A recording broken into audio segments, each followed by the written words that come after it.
So అంటే అప్పుడు మీ మీద నిర్దిష్టమైనటువంటి ఆరోపణలు కొన్ని చేశారు. మీరు పారిశ్రామికవేత్తల నుంచి కొంత డబ్బులు వసూలు చేశారు పటాన్ చెరువు ప్రాంతంలో ఉండేటువంటి దాని మీద. బహుశా దాని మీద అనుకుంటే మిమ్మల్ని ఎక్స్పెల్ చేసింది. బయటికి చెప్పినటువంటి కారణం అదైనప్పటికీ కూడా తెలంగాణ రాష్ట్ర సమితి ఉద్యమం నడిచిందే ఆంధ్ర పెట్టుబడిదారులు ఇచ్చినటువంటి డబ్బుల మీద. దాంట్లో ఎవరికి ఎట్లాంటి సందేహం అవసరం లేదు. నేను ఉండేది ఆసియా ఖండంలోనే అతిపెద్ద పారిశ్రామికవాడ పటాన్ చెరువులో ఉండేవాడిని. మెదక్ జిల్లా పార్టీ ప్రెసిడెంట్గా గౌరవనీయులు చంద్రశేఖరరావు గారు వెళ్ళి రమేష్ బాబుని కలిసి డబ్బులు తీసుకురా పార్టీ పరంగా అని చంద్రశేఖరరావు గారు ఫోన్ చేస్తేనే మేము వెళ్ళి తెచ్చేవాళ్ళం తప్ప అంతకుమించి ఇతరత్ర మాకు ఇండివిజువల్గా వెళ్ళి డబ్బులు తెచ్చే అలవాట్లు కానీ లేదా పార్టీ పేరు మీద ఇంకెప్పుడు డబ్బులు వసూలు చేసినటువంటి కార్యక్రమం కానీ లేదు.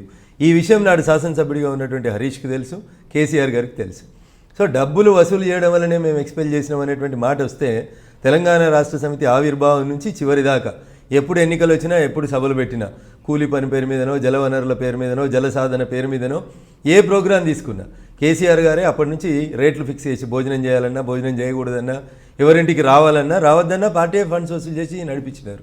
కేసీఆర్ గారే మాకు చెప్పేవాళ్ళు ఏ రాజకీయ నాయకుడైతే తన సొంత డబ్బులు జేబులోంచి పెట్టుకొని రాజకీయం చేస్తాడో వాడు సమకాలీన రాజకీయాలకు పనికిరాడు.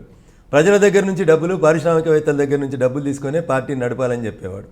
ఒకవేళ నా మీద చేసినటువంటి ఆరోపణ నిజమైతే 2014లో మీరు అధికారంలోకి వచ్చారు, ఈరోజు మనం 17లో ఉన్నాం. ఆ రోజు నుంచి ఈ రోజు దాకా మీరు నా మీద ఏం ఆరోపణలు నిరూపించలేకపోయినారు కదా.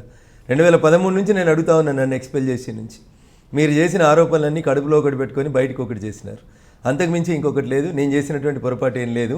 అందుకనే నేను అంత ధైర్యంగా ఆ రోజు కేసీఆర్ను విమర్శించినా హరీష్ను విమర్శించినా వాస్తవాలే మాట్లాడినాను కానీ నేను ఎక్కడ అబద్ధం చెప్పలేదు, తొనకలేదు. నేను అంటే వాళ్ళు మీ మీద చేసినటువంటి ఆరోపణలు రుజువు చేయలేదు అనేటువంటిది మీ ఆర్గ్యుమెంట్ అండి. అంటే ఏదైతే మీరు డబ్బులు వసూలు చేశారు అనేటువంటి దాని మీద. ఎట్ ది సేమ్ టైం మీరు కూడా మిమ్మల్ని ఎక్స్పెల్ చేసిన తర్వాత మీరు బయటకు వచ్చి మీడియాలో మాట్లాడుతా హరీష్ రావు గారి మీద కొన్ని ఆరోపణలు చేశారు.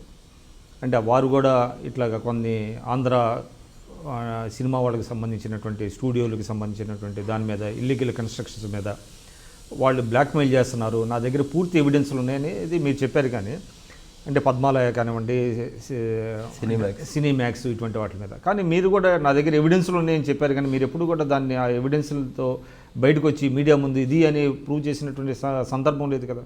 ఇప్పుడు తెలంగాణ రాష్ట్ర సమితి నాయకత్వం నుంచి విభేదించి బయటకు వచ్చిన తర్వాత నేను నా దగ్గర ఉన్నటువంటి సాక్ష్యాలు ఆధారాలు తెలంగాణ రాష్ట్ర సమితి రాష్ట్రంలో కేంద్రంలో అధికారంలో ఉన్నప్పుడు చేసినటువంటి మంచి పనులు చెడ్డ పనులు నాటి సిబిఐ డైరెక్టర్ లక్ష్మీనారాయణ గారికి ఇవ్వడం జరిగింది.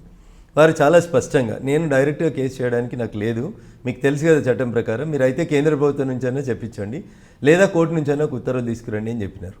అందుకనే ఆ సందర్భంలో నాడు రాష్ట్రంలో కేంద్రంలో అధికారంలో ఉన్నటువంటి కాంగ్రెస్ పెద్దల్ని కలిసి తెలంగాణ రాష్ట్ర సమితితో విభేదించినటువంటి తరుణంలో నాకున్నటువంటి లైఫ్ థ్రెట్ విషయంలో కానీ నా మీద భౌతిక దాడులకు పాల్పడాలని కేసీఆర్ హరీష్ గారు చేస్తున్నటువంటి ప్లాన్లను కానీ నాటి రాష్ట్ర డీజీపీకి వివరించడంతో పాటు సిబిఐకి నా దగ్గర ఉన్నటువంటి సాక్ష్యాల్ని ఆధారాల్ని అందజేయడం జరిగింది.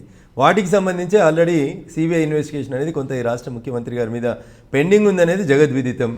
వారి దగ్గర పిఎస్గా పనిచేసినటువంటి ఓఎస్డీగా పనిచేసినటువంటి దిలీప్ గారిని విచారించారు, వారు ఆఫీసులో పనిచేసిన వాళ్ళని విచారించారు, చాలా ఫైల్స్ సీజ్ అయినాయి, పెండింగ్లో ఉన్నాయి. వారు ముఖ్యమంత్రి అయిన తర్వాత కూడా సిబిఐ సౌత్ చీఫ్ వచ్చి ముఖ్యమంత్రి క్యాంప్ కార్యాలయానికి వచ్చి వారిని విచారించి వెళ్ళినారట అనేది విషయం కూడా ప్రపంచమంతా తెలుసు.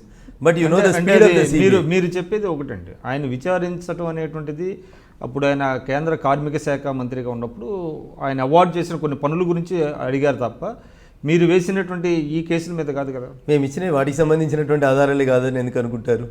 ఈ కేసులలో నేను ఆరోపించింది స్పెసిఫిక్గా సినీమ్యాక్స్ రాఘవేంద్రరావు గారిది ఒకటి, పద్మాలయ స్టూడియోస్ ఒకటి ఆరోపించినాం. ఏం చేశారు అంటే వాటి రెండింటి మీద కూడా గౌరవనీయులు నేటి ఇరిగేషన్ శాఖ మంత్రివర్యులు గండ్ర మోహన్ రావు గారు అనేటువంటి న్యాయవాదితోటి పబ్లిక్ ఇంట్రెస్ట్ లిటిగేషన్ పిటిషన్స్ వేయించి సబ్సిక్వెంట్గా వాటిని ఏం చేసినారు, ఎందుకు విత్డ్రా అయినాయి, ఆ కేసులు ఏమైనాయి, డబ్ల్యూపీలు అనేది ఈరోజు మంత్రి గారు చెప్పాలి. ఈరోజు పద్మాలయ స్టూడియోలో నాడు ఆంధ్రుల పాలనలో కన్స్ట్రక్షన్ జరగని పద్మాలయ స్టూడియోలో నేడు తెలంగాణ ఆత్మగౌరవం నినాదం పేరిట అధికారంలోకి వచ్చిన టీఆర్ఎస్ పార్టీ ఈ రాష్ట్రాన్ని పరిపాలిస్తున్నప్పుడు పద్మాలయ స్టూడియోలో నిర్మాణాలు ఎట్లా జరుగుతూ ఉన్నాయి చెప్పాలి హరీష్ గారు, ముఖ్యమంత్రి గారు. ఏ లాలూచీలు ఏ బేరసారాలు లేకపోతే, ఎక్కడ మీరు వాళ్ళతోటి లాలూచి పడకపోతే ఎందుకు పద్మాలయ స్టూడియోలో కన్స్ట్రక్షన్ జరుగుతుంది? ఈరోజు తెలంగాణ రాష్ట్ర సమితి ప్రభుత్వం అధికారంలోకి వచ్చిన తర్వాత పద్మాలయ స్టూడియో నిర్మాణం జరుగుతుంటే హరీష్ గారు ఏం చేస్తున్నారు, ముఖ్యమంత్రి గారు ఏం చేస్తున్నారు? రసమై బాలకిషన్ గారు వేసినటువంటి పిల్లు ఏమైంది? సినీమ్యాక్స్ మీద రాఘవేంద్రరావు గారి మీద వేసినటువంటి పిల్లు ఏమైంది? ఎటుపోయినాయి ఈ పిల్స్ అన్నీ? ఇవన్నీ వాస్తవాలు, బార్న్ బై రికార్డ్. నేను అప్పుడు ఆరోపణలు చేసినప్పుడు కూడా WP నెంబర్తో సహా చెప్పడం జరిగింది. అంటే kindly subscribe to I dream news.